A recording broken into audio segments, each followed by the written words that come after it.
I think the psychological aspect of fighting is one of the more intriguing parts of it to me. And, for me, it's like probably one of the reasons why I got interested in psyche in the first place, and the way people think about things, and weakness, like real weakness. Like weakness can get exposed in a variety of different ways, but in competition is when you really see it.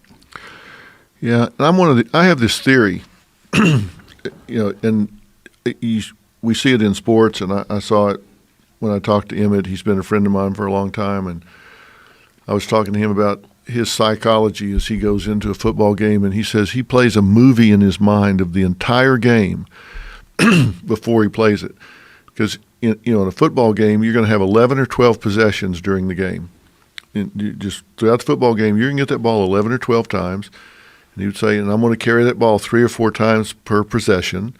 And he knows which plays he's going to run. He would run them through his head. He would see it. He would know who was going to be there to tackle him. He would, he'd run everything through his head.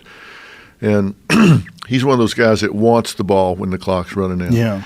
But I have this theory that situations do not make heroes. Situations expose heroes. And I saw that in Katrina, the hurricane that so devastated that one neighborhood. What ward was it? Is it the 9th ward? I forget which ward it was that got so wiped out when Katrina hit New Orleans. And there was a guy down there that had been really quiet. Nobody had ever heard anything out of him. He was an older guy, lived in a house, stayed to himself. And that night, when the water was at rooftop level, I mean, he swam rooftop to rooftop and saved 6, 7, 8 people, got him out of there. And he didn't make it out, but he got 7 or 8 people out of there. And you go back and you check his history, and he was a military hero. He just sat quietly in his home, and when the situation came about, it revealed who he was. And I think that's what happens. I think if you've got a hero, they just sit there until a situation reveals who they are. I don't think it makes them a hero. I think it reveals that they're heroes. And I think that's what happens to people. They are who they are until they get, and then the opportunity comes along and they're going to show you who that is. And they may show you they're a coward, or they may show you that they've got the focus to hang, or they may show you that they're a hero, but life circumstances are going to come along and they're going to show you who somebody is. Yeah, I completely agree.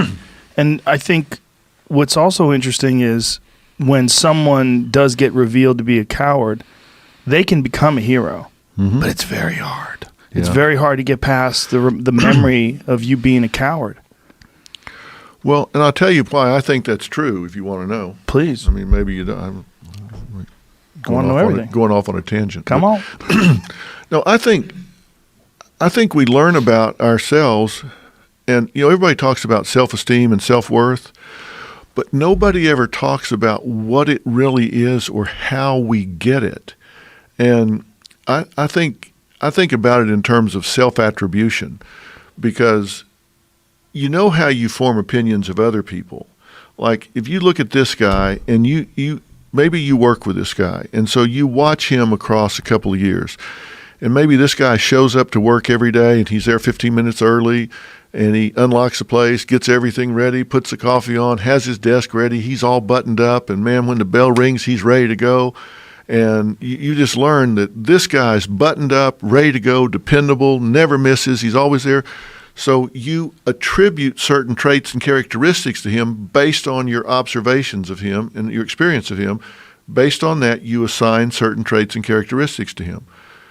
But I say that's exactly the same way we form our own self-image and our own level of self-worth. We watch ourselves go through life, and we watch how we handle certain circumstances and situations. And that's why I say overindulgence is one of the most insidious forms of child abuse known to parenting. It's not the worst, it's just insidious. Because if you overindulge your children and do everything for them, you never let them observe themselves master their environment. you never let them step back and say, wow, I did that. I built this. I overcame that. I handled this. I did that. And so that's the same way we make our own self-image and level of self-worth. We watch ourselves overcome the third grade. We watch ourselves stand up to a bully. We watch ourselves handle a test with information that intimidated us, or we watch ourselves make it onto the Little League baseball team and actually get a hit when we needed to, or we watch ourselves get onto the debate team and actually argue something successfully, whether it's academic or athletic or musical. We watch ourselves do it, and so we go back and say, hey, I did that. I attribute to myself the ability. I can hang.